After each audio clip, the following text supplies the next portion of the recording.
नमस्कार दोस्तों, स्वागत है आज आपका फिर से जीवन बदल देने वाली एक और ज्ञान से भरी गौतम बुद्ध की कहानी में। आज की ये कहानी जीवन की तमाम छोटी बड़ी तमाम तरह की समस्याओं से परेशान इंसान को समाधान देगी। दोस्तों, कहानी पूरी सुने, तभी आप समझ पाओगे। अगर आपने हमारे चैनल को सब्सक्राइब नहीं किया है तो सब्सक्राइब कर लीजिए। धन्यवाद। चलिए चलते हैं कहानी की ओर। एक किसान अपने गांव की परेशानियों से बहुत दुखी था। किसी ने उसे अपने दुखों के निवारण के लिए बुद्ध की शरण में जाने को कहा। जो कुछ दिनों के लिए यहां से कुछ दूर एक गांव में आया है, वह निश्चय ही तुम्हारे सब दुखों का निवारण करेगा। यह सुनकर किसान बड़ी इच्छा से बुद्ध की शरण में गया, यह सोचकर कि बुद्ध उसे उसकी समस्याओं, मानसिक पीड़ा, तनाव और दुखों से मुक्ति दिलाएंगे।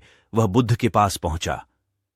उसने बुद्ध से कहा कि हे बुद्ध, मैं एक किसान हूं, मुझे खेती करना पसंद है, लेकिन बारिश कभी भी पर्याप्त नहीं होती और मेरी फसलें बर्बाद हो जाती हैं। पिछले साल मेरे पास खाने के लिए कुछ नहीं था और इस साल भी अत्यधिक बारिश के कारण फसल को बहुत नुकसान हुआ। मेरे पास खाने के लिए पर्याप्त भोजन नहीं है। किसान ने कहा, मैं शादीशुदा हूं, मेरी पत्नी मेरा ख्याल रखती है, मैं उससे प्यार करता हूं, लेकिन कभी कभी वह मुझे बहुत परेशान करती है और घर में बहुत क्लेश हो जाता है, जिससे मुझे लगता है कि अच्छा होता अगर वह मेरी जिंदगी में नहीं आती। मेरे 2 बच्चे हैं, कभी कभी मेरे बच्चे भी मेरा अनादर और अवज्ञा करते हैं, मेरे निर्देशों का पालन नहीं करते। किसान लगातार बुद्ध को अपने दुखमय जीवन के बारे में ऐसी तमाम बातें बता रहा है। बुद्ध उस दुखी किसान की समस्या को ध्यान से सुनते रहे। अपनी जिंदगी की सारी परेशानियां बताने के बाद जब उन्हें राहत महसूस हुई तो वह चुप हो गए। अब उसके पास बताने के लिए कोई और समस्या नहीं बची थी। अब वह चुपचाप बैठकर बुद्ध की ओर देख रहा था और अपनी समस्या का समाधान पाने के लिए बुद्ध के उत्तर की प्रतीक्षा कर रहा था। लेकिन बुद्ध चुप थे। किसान ने फिर कहा, हे बुद्ध, मैं आपकी शरण में आया हूं, कृपया मेरे जीवन की इन समस्याओं का समाधान करें। बुद्ध ने कहा, मैं तुम्हारी कोई मदद नहीं कर सकता। किसान आश्चर्यचकित होकर बोला, यह आप क्या कह रहे हैं? सब कहते हैं कि आप सबके दुख दूर कर देते हैं, तो क्या तुम मेरी समस्याएं हल नहीं करोगे? इसलिए कि मैं एक गरीब किसान हूं। बुद्ध ने कहा, मुश्किलें हर किसी के जीवन में आती हैं। जीवन में दुख और परेशानियां आना स्वाभाविक है। व्यक्ति के जीवन में अक्सर उसके कर्मों के अनुसार परिस्थितियां बदलती रहती है, जिससे सुख, दुख, निराशा और क्रोध आता है। नए रिश्तों का बनना, पुराने रिश्तों का बिगड़ना, रिश्तों में मिठास और कड़वाहट, ये सब सामान्य है।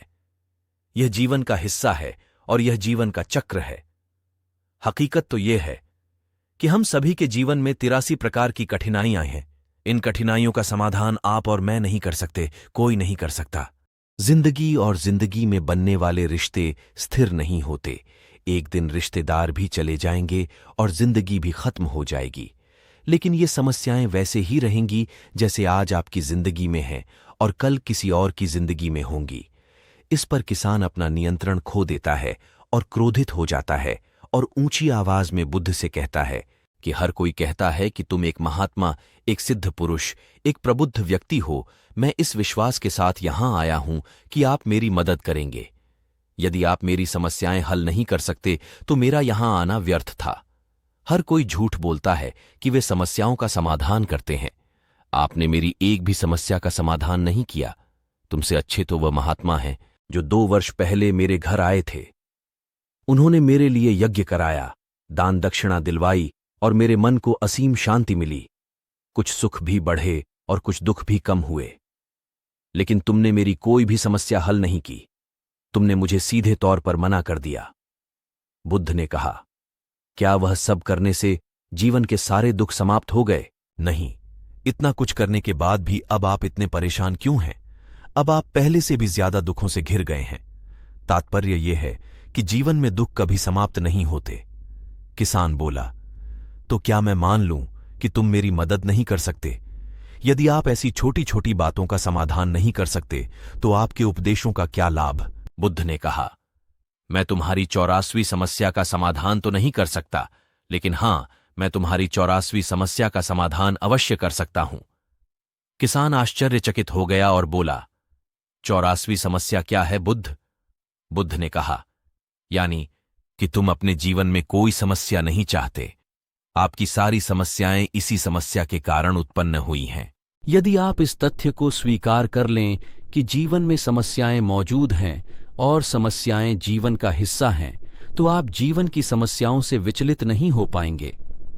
आप जीवन में आने वाली समस्याओं से विचलित हो जाते हैं क्योंकि आपको लगता है कि आप दुनिया के सबसे दुखी व्यक्ति हैं, जबकि सच्चाई यह है कि हर किसी को अपना दुख सबसे ज्यादा महसूस होता है। लेकिन जिस दिन आप यह समझने लगेंगे कि मेरा दुख अन्य लोगों की तुलना में बहुत कम है, उस दिन से कोई भी दुख आप पर प्रभाव नहीं डाल पाएगा। जब तक आप नहीं चाहेंगे कि आपके जीवन में कोई परेशानी न आए और आप हर दुख दर्द से बचे रहें, तो यह संभव नहीं है। ऐसे में छोटा सा दर्द भी आपको बेचैन कर देगा और आपकी मानसिक शांति भंग कर देगा। अगर आपके जीवन से परेशानियां पूरी तरह से दूर हो जाएं, अगर आपको हर दिन हर पल बिना दुख और कठिनाइयों के जीवन जीने को मिलेगा, तो आप ज्यादा दिन तक ऐसा जीवन नहीं जी पाएंगे। एक समय आएगा जब आप हर दिन एक ही तरह की जिंदगी जीने से पूरी तरह से तंग आ जाएंगे और ऊब जाएंगे, क्योंकि जीवन में किसी भी चीज की अधिकता जीवन के लिए भयानक समस्याएं पैदा करती है। आरामदायक जीवन जीने से आप मन और शरीर दोनों से विकलांग हो जाएंगे। तो ऐसे जीवन का क्या फायदा जो बाद में आपको नर्क जैसा जीवन जीने पर मजबूर कर दे। जिस तरह खाना खाने का असली आनंद तभी मिलता है जब बहुत भूख लगी हो, और पानी पीने का असली मजा तभी आता है जब बहुत प्यास लगती है, उसी तरह जीवन के तमाम दुखों और परेशानियों को झेलने के बाद ही खुशी का आनंद मिलता है। इसीलिए जीवन में सुख और दुख अलग अलग रूप में आते रहते हैं। हम चाहकर भी जीवन से सुख दुख को खत्म नहीं कर सकते, लेकिन उनसे इतना ऊपर जरूर उठ सकते हैं कि कोई भी बड़ी समस्या मन को विचलित न कर सके। इसके लिए अपने मन को शक्तिशाली बनाएं, धैर्य रखें, प्रतिदिन आध्यात्म का ध्यान करें, ज्ञान बढ़ाओ। यह आपके जीवन की सभी समस्याओं का समाधान है। इसे जीवन की चतुर्मुखी समस्या का समाधान कहा जाता है। महात्मा बुद्ध का यह अद्भुत ज्ञान पाकर किसान संतुष्ट हो गया और उसका मन बिल्कुल हल्का हो गया। मन में जो समस्याएं परेशान कर रही थीं, उनके प्रति जिज्ञासा शांत हो गई। किसान ने अपनी आंखें बंद कर लीं और आनंद का अनुभव करने लगा। किसान को समझ आ गया कि वह अब तक क्या गलती कर रहा था और वह बुद्ध के चरणों में गिर गया।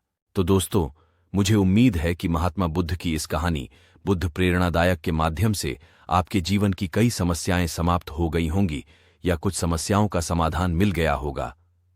ऐसी ही प्रेरणादायक कहानी सुनने के लिए आप अपने इस चैनल की वीडियो को लाइक, शेयर और सब्सक्राइब जरूर कीजिए। चलते हैं अगली वीडियो की ओर। दोस्तों, आज गौतम बुद्ध की कहानी के माध्यम से हम आपको बताएंगे कि बुद्ध के नजरिए से हमारे जीवन का मूल्य क्या है। हम में से बहुत से लोग अपनी जिंदगी की कीमत नहीं समझते और ऐसी चीजों में अपनी जिंदगी बर्बाद कर देते हैं जिससे हमें ही नुकसान होता है। कुछ लोग शराब के पीछे, कुछ लड़कियों के पीछे और कुछ पैसों के पीछे अपना पूरा जीवन बर्बाद कर देते हैं। आज की बुद्ध कथा के माध्यम से आपको पता चलेगा कि हमारा जीवन कितना अनमोल है और हमें अपना यह अनमोल जीवन कैसे जीना चाहिए। एक समय की बात है, गौतम बुद्ध अपने शिष्यों को जीवन से जुड़ी अच्छी और बुरी बातों का ज्ञान दे रहे थे। सभी शिष्य बड़े ध्यान से उनकी बात सुन रहे थे। उन सभी शिष्यों में एक ऐसा शिष्य भी था जिसे प्रश्न पूछने की आदत थी।